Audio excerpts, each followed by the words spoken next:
Queridos estudiantes de prehistoria general y de metodología arqueológica para los estudiantes de arte,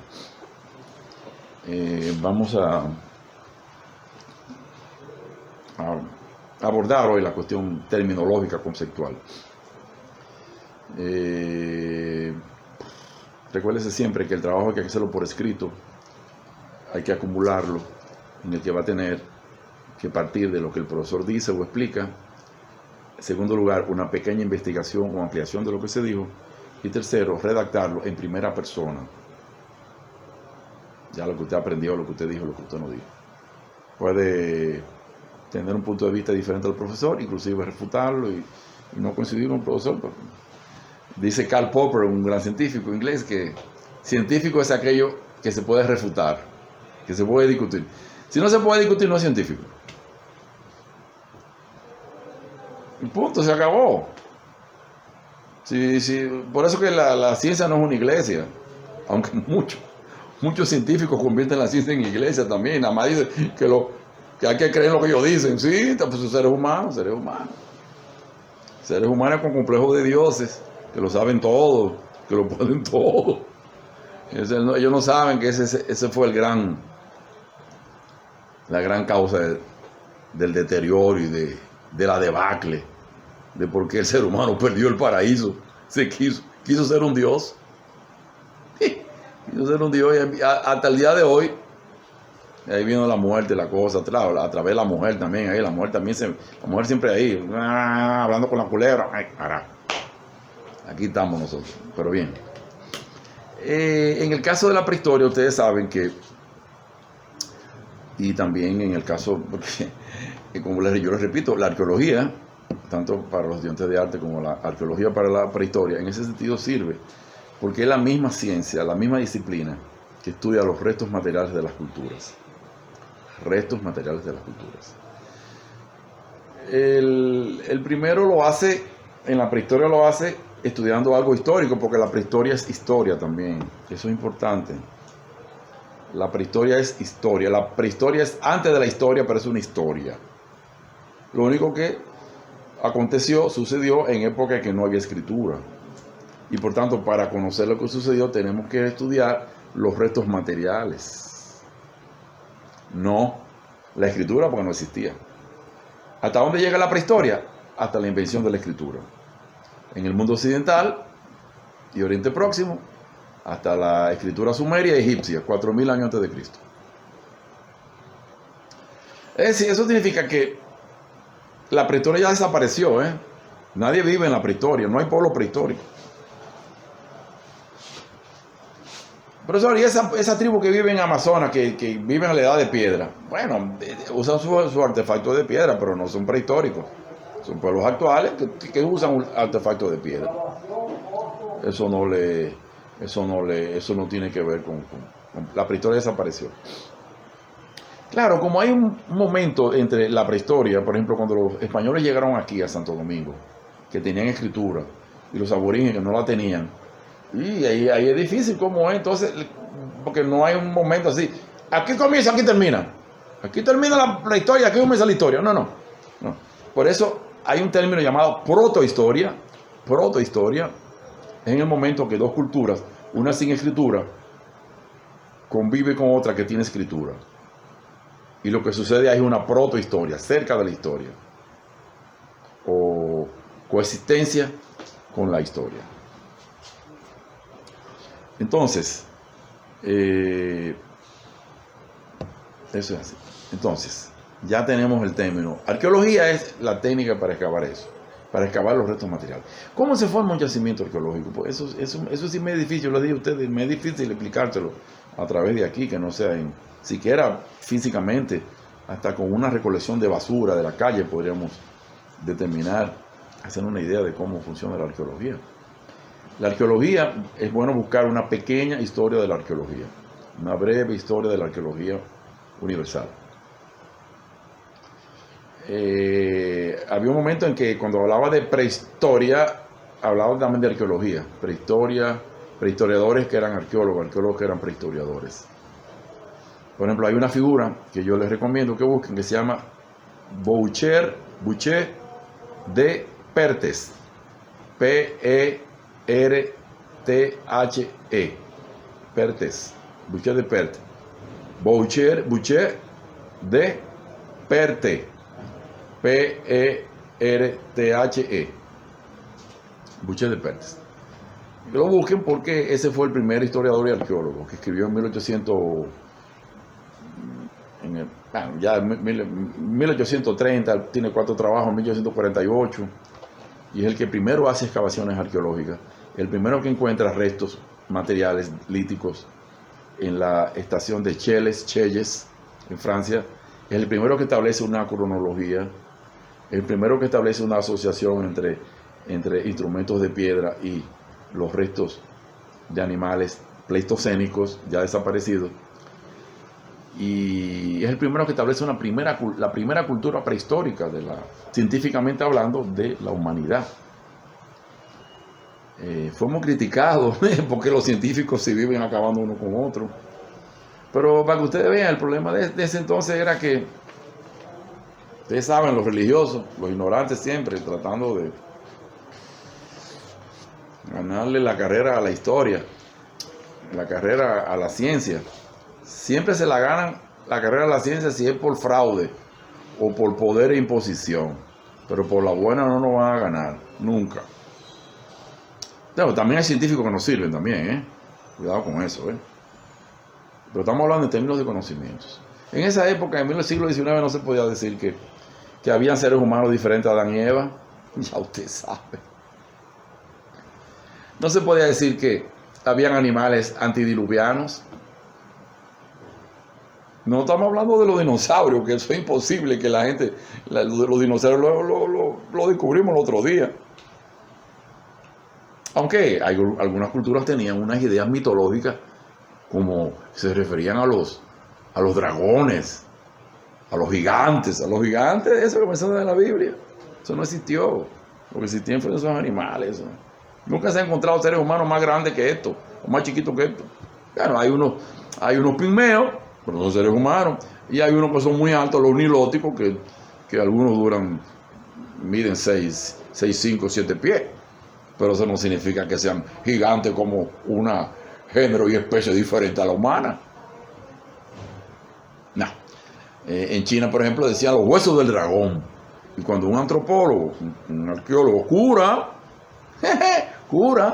Teilhard de Chardin, que ya había estudiado prehistoria en Francia, con otro cura llamado el abate Brul.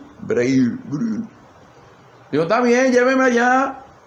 A ese cura lo mandan para China, a veces se moría para allá, porque estaba hablando pendejada ahí de evolución y cosas de esas. Y la iglesia creía que a veces se muere, se lo comen esos chinos ahí. Y cuando él fue, dijo, no, pero yo estoy interesado en que me lleven a esa cueva a ver esos huesos de dragón.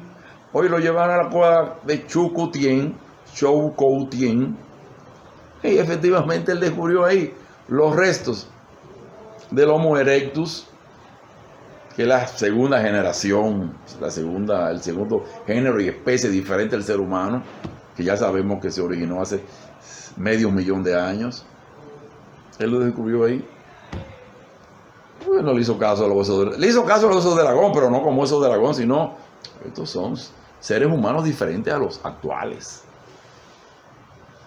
Entonces, porque la gente cree que la Biblia comenzó a relatar desde los tiempos del origen de la humanidad, del origen del universo, y la Biblia se escribió hace 600 años. No, todavía comenzó a escribirse hace 600 años. ¿Cómo iba a saber? Y el ser humano, Adán y Eva, lo que tratan son seres humanos que, traducido a los términos prehistóricos, viven en el Mesolítico y en el Neolítico. Los 4 grandes periodos de la prehistoria, estudiados por la arqueología: Paleolítico, Mesolítico, Neolítico. Metales. 4. Paleolítico, que es el primero, el más largo, tiene 3 estadios: inferior, medio y superior. Hablando en términos así rápidos, cronológicos, Paleolítico se origina ya desde que el ser humano aparece en la Tierra, fue creado. No voy a discutir eso ahora. 2 millones de años. Nosotros tenemos fechados de potasio, argón, de uranio, plomo, métodos absolutos. Eso no falla, muchachones, eso no falla. Eso no falla. Bueno, puede fallar el ser humano que hace la prueba, pero la prueba, si está bien hecha, no falla. Entonces, 2 millones de años tiene el primer ser humano. Lo hemos encontrado en África. Australopithecus africanos.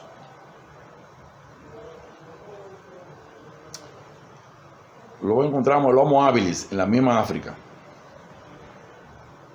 1.000.000 de años.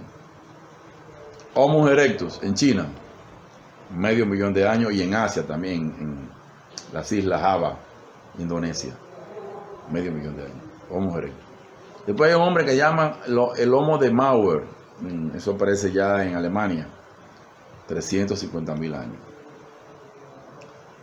Entonces después viene el Homo sapiens. 2 especies o variedades. Discutimos eso, esto está en discusión. Neandertal, 300.000 años. Y sapiens. Así, sapiens. Nosotros, que somos los únicos que quedamos vivos. 35.000, 40.000 años. Adán y Eva son paraísos terrenales, eso es mesolítico. Todavía no dominaban la agricultura, vivían de la recolección, de lo que estaba sembrado, de lo que papá Dios le dio. Eso es mesolítico. Luego pasa el neolítico.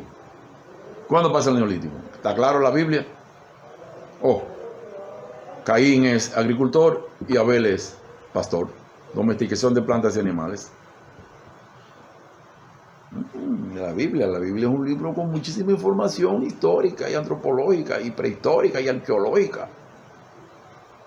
Siguen ahí creyendo en pendejada, o no leyéndola como muchos, o leyéndola con un ojo tapado.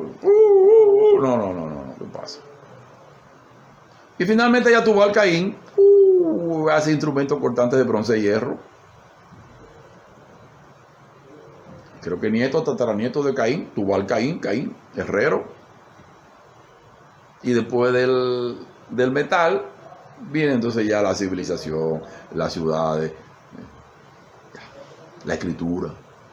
Entonces fíjense ahí, paleolítico, la Biblia no recoge el paleolítico. Mesolítico, sí, parece que sí, que hablaba del mesolítico. Adán y Eva, parece tener. Neolítico, sí. Caín y Abel. Metales, tuvo al Caín, sí señor. Y después ya continúa la civilización y la escritura. Entonces quiere decir que Adán y Eva fueron los primeros seres humanos o no fueron los primeros seres humanos. Bueno, desde el punto de vista de la Biblia, yo debe ser que sí, pero ¿qué es lo que dice la Biblia? Es lo que usted tiene que decir, desde el punto de vista prehistórico y arqueológico. Lo que la Biblia está diciendo es que los primeros seres humanos, esos que están aquí, los que quedan vivos, son los Homo sapiens, que ya viven al final del paleolítico, mesolítico, neolítico y metales. Esos son los Homo sapiens. Están muy vivos, el resto desapareció. Entonces yo creo que ustedes tienen que buscar esos conceptos. Paleolítico, mesolítico, neolítico, metales. Y los metales, cobre, bronce y hierro. Y ya propiamente la civilización. La civilización. Búsquese también el cuadro de la geología, que es anterior a todo eso. La geología es muy importante para nosotros, arqueólogos y prehistoradores, porque ella es la que nosotros utilizamos los métodos de la geología, que es estudiar los estratos de la Tierra, la estratigrafía. Nosotros encontramos un yacimiento, excavamos el primer nivel, el segundo nivel, tercer nivel, cuarto nivel, hasta abajo. Y establecemos una sucesión de culturas. Sacamos los métodos de fechado absolutos, carbono 14, u otros, y establecemos cuándo comenzó ese poblamiento, hasta cuándo vivió en el medio y cuál fue el último poblador en términos temporales, cronológicos. Ya con el resultado de los materiales, nosotros podemos establecer series, patrones, por ejemplo, si es los artefactos hechos en piedra, en sílex, por ejemplo, que son universales, tienen la misma técnica en toda parte del mundo, de la prehistoria hasta en Santo Domingo.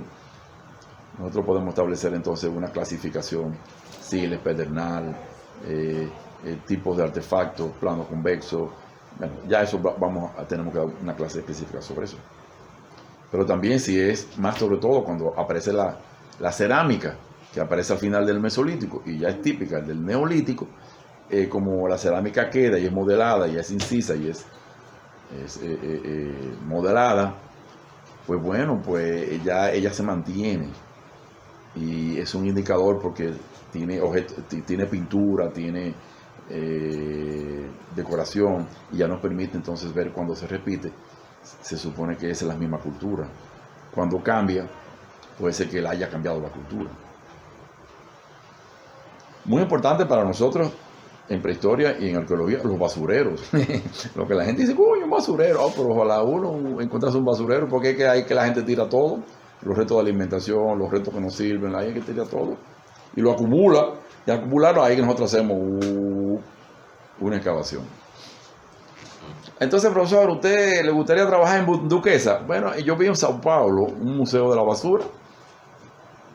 Los estudiantes de arqueología estudian la basura desde el punto de vista antropológico, qué es lo que la gente está comiendo, pero tiene método, qué es lo que la gente está comiendo, qué es lo que la gente, en fin. Y también tienen una industria de reciclaje importantísima y un museo de la basura. Interesantísimo. Interesantísimo. Lo que pasa es que meterse aquí a la basura dominicana, ahí pierde la vida la gente. Entonces, yo creo que esos son conceptos que tienen que buscar. Ya cuando bueno, le hablé de Boucher de Perthes,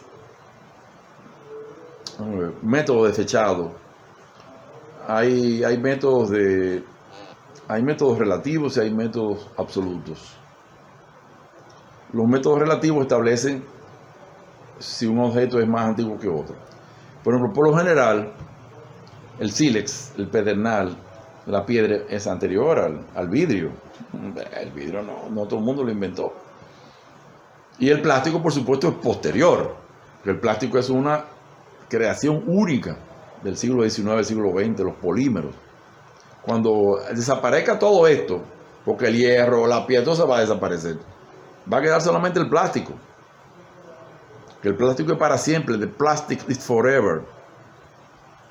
Y entonces, los arqueólogos del futuro van a decir nosotros que solamente vivía en la Tierra una civilización del plástico. Porque es lo único que va a quedar. Después el resto se va a transformar en sus elementos constitutivos o componentes. Por eso es que el plástico es tan importante desde el punto de vista arqueológico, pero también sabemos que es terrible para el mundo natural porque no se degrada. Se degrada, ya ustedes saben cuántos millones de años. La ventaja que tiene es que podemos reciclarlo rápidamente, convertirlo otra vez en polímero, de polímero en polímero. A los estudiantes de arte ya sería bueno, también lo de prehistoria, pero lo que pasa es que me gustaría más que los de prehistoria desarrollen más los conceptos que les he dicho, y los de arte podamos un poco buscar la historia del arte prehistórico, la historia de la investigación del arte prehistórico. Ahí se van a encontrar ustedes que el arte prehistórico apareció ya en el Paleolítico Superior. No es que el ser humano del Paleolítico Medio y Superior no lo tuvieran, es que no tenemos pruebas. Si lo hicieron en material deleznable, madera, tejido, cuero, eso se pierde en millones de años. Pero también hay una razón por la cual aparezca en el Paleolítico Superior. 3 periodos importantes. que se llaman la cultura Aurignac, todos los tres en Francia. Aurignac da origen al aurignaciense, es decir, típico de Aurignac. Solutre, solutrense, y Le Magdalien, Le Magdaleniense. Ahí es que ustedes van a ver, especialmente en tres lugares. Les recomiendo que desarrollen el arte de tres lugares. Que uno es el arte rupestre de Francia, la Dordoña. Estamos hablando fundamentalmente de la cueva de Lascaux, Lascaux, en la Dordoña, Brancepuy, Le Comberel. Bueno, sí. Francia es la cueva de Lascaux. Si ustedes van a Francia, y tuvieron que hacerle un anexo al lado, porque estaba recibiendo 4 millones de personas al año, la misma cantidad de turistas que vienen a Santo Domingo, y eso estaba destruyendo todos los petroglifos, todas las pictografías, la covetera, por la respiradera, el asunto de la gente, y los COVID, la vaina, la jodienda.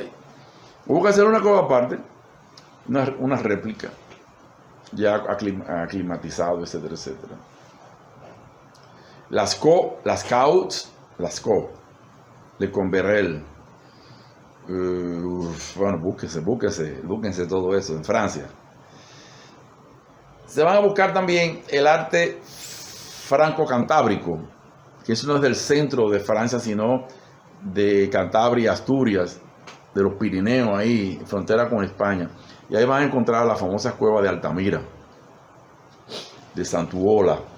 Altamira, descubierta en 1883 por una niña. Él fue un señor que fue, creo que era médico, fue a visitar con la niña, le gustaba la cueva, tenía el foco, y la niña me dijo: papi, mira ahí arriba, todos los toros, las vacas. Ay, Caracas. Un hallazgo extraordinario que los arqueólogos y prehistoriadores no quisieron reconocerle tampoco como algo prehistórico, sino que se lo habían inventado la gente. Hay que tener cuidado con eso siempre, porque hay muchas falsificaciones universales y aquí hasta en Santo Domingo. Pero eso el científico tiene esa actitud de crítica y de duda. Entonces, Santillana, él murió en 1888, Santuola, sin ser reconocido, hasta que Cartaillac, un gran prehistoriador francés, escribió en 1903, Mea culpa, que era quien lo había atacado más, porque después aparecieron entonces las otras cuevas con las otras pinturas rupestres. No, esto es un estilo, esto es prehistoria. Primero la cueva de Francia, Dordoña, Lascaux, luego van la de Santander, Altamira, y un tercer tipo de cueva que le llaman el Levante español. El Levante español es el este español. Estamos hablando en Lérida, creo que Valencia, Murcia, por ahí, esa parte de ahí, Baleares. Y hay otras cuevas, hay otro arte, ya que algunos piensan que no es paleolítico, sino es un arte más posiblemente mesolítico hasta neolítico. El primer arte, las expresiones artísticas son muy variadas, pero realmente el paleolítico es realismo natural, realismo de animales. Alguien dice que para comérselos. Los aruntas de Australia, antes de cazar un animal, lo pintan. Por eso que suponemos que quizás ellos pintaban esos animales que cazaban. Luego entonces hay otras escenas diferentes, y ya en la Magdalenienne comienzan a aparecer las famosas Venus, que son unas figurillas tanto en arcilla y en marfil, esculturas, como también pintadas en cuevas, que son figuras de mujeres. Le llaman con el nombre de Venus, la Venus de Willendorf, en Austria. Hay otra que en Brancepuy, hay otra que Dolti Bertonici, que eso está en la antigua Checoslovaquia. Y esas figuritas son Venus, la Venus prehistórica. Ustedes van a ver que son muchas mujeres que tienen los senos abultados, tienen la barriga abultada, tienen las piernas abultadas, y se supone que tienen que ver como con la fertilidad y el embarazo, etc. Esas son hipótesis, porque como son todos restos materiales, los restos materiales no hablan, es uno que tiene que ponerlo a hablar. Ya el arte del levante español, hay más escenas de caza, hasta de fiesta, hay hasta un sacrificio humano, una persona que está amarrada, le están lanzando flechas, y si usted ve en los ojitos de esa persona, óyete, realmente esa persona, el que lo pintó lo dibujó con toda esa preocupación de que lo estaban matando. A la gente de arte hay mucha bibliografía sobre eso. Pero vayan buscando esas tres expresiones, porque también las hay en África y también en América y en República Dominicana, Haití también, de la misma isla, ni hablar. Las cuevas de las Maravillas, las cuevas de Borbón, las cuevas de Dondón en Haití, las cuevas de José María en el Este. Bueno, ya de eso vamos a hablar con más calma. A los estudiantes de arte yo voy a tratar de luego entrar en contacto a través de esta misma vía. Los de prehistoria no, porque son muchos, no los puedo juntar aquí, pero los de arte me gustaría sí hacer un contacto aquí en el instituto para mostrar algunos libros y poder establecer alguna dinámica un poquito más particular, como son 6 o 7 estudiantes, porque los otros son muchos. En la próxima clase ya voy a poner algunas lecturas, les voy a enviar algunas cosas escritas, trabajos, ensayos, para que puedan ir complementando. Porque definitivamente este método me gusta, pero no puedo gesticular, no puedo enseñar en la pizarra, se me quedan muchas cosas en el tintero. Pero vamos a ver cómo podemos sobrellevarlo. Así que ya ustedes saben la tarea que tienen prehistoria y la tarea que tiene arqueología. Lo de prehistoria, que desarrollan más los conceptos prehistóricos, y lo de arte, las expresiones artísticas. Pero lo de prehistoria, si quieren también desarrollar las artísticas, las vamos a ver también, desarrollan también. Así que ya ustedes saben, hasta luego muchachos, y cuídense siempre, que todavía no sabemos este asunto de la pandemia. Hasta luego.